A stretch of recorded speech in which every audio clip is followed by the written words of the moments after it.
হরে কৃষ্ণা গৌর ভক্তবৃন্দ, সবাইকে অনেক অনেক অনেক ধন্যবাদ। এভাবে প্রত্যেকদিন আমার সাথে 30 থেকে 40 সেকেন্ড যুক্ত হয়ে শ্রীমদ ভগবদ গীতার একটি থেকে দুটি শ্লোক প্রত্যেক দিন শ্রবণ করার জন্য। আজকে আমরা শুরু করতে চলেছি শ্রীমদ ভগবদ গীতার দ্বিতীয় অধ্যায় 17 এবং 18তম শ্লোক। তবে শ্লোকটি শুরু করার আগে আগের দিন অব্দি আমরা দেখে নিচ্ছিলাম ভগবান শ্রীকৃষ্ণ যুদ্ধরথে স্থিত হয়ে অর্জুনকে যুদ্ধে আবদ্ধ হওয়ার জন্য বা যুদ্ধ শুরু করার জন্য বা যুদ্ধে মনোবল না ভেঙে বিষাদগ্রস্ত না হয়ে মনোবল এনে যুদ্ধ শুরু করার জন্য বা যুদ্ধের পূর্ণ সাহস নিয়ে পূর্ণ বীরত্ব নিয়ে ব্রতী হওয়ার জন্য সম্পূর্ণরূপে উদ্বুদ্ধ করে চলেছিলেন। তারই কিছু অংশ আজকের শ্লোকের মাধ্যমে আমরা দেখে নেব। চলুন আজকের শ্লোক দুটি শুরু করা যায়। সাংখ্যযোগ শ্রী ভগবান বাচ।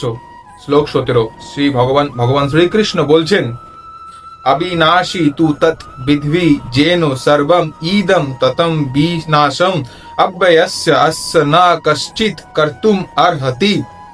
যার বঙ্গানুবাদ করলে দাঁড়ায়, যা সমগ্র দেহে পরিব্যাপ্ত হয়ে রয়েছে তাকে তুমি অবিনাশী বলে জানবে।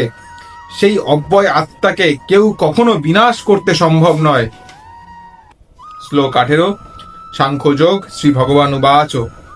अन्त्यवन्त्यः इमे देहा नित्यवश्य उक्तः शरीरिणं अनाशीन अप्रमेयस्य तस्मात् যুদ্ধস্ব ভারত।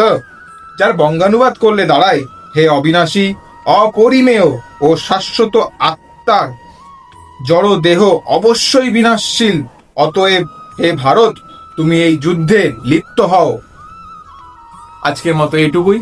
আজকের শ্লোক দুটি ভালো লেগে থাকলে কমেন্টে অবশ্যই হরে কৃষ্ণা লিখবেন। দেখা হচ্ছে আপনাদের সাথে এক নতুন দিনে নতুন শ্লোক নিয়ে। আজকের মতো বিদায়। হরে কৃষ্ণা।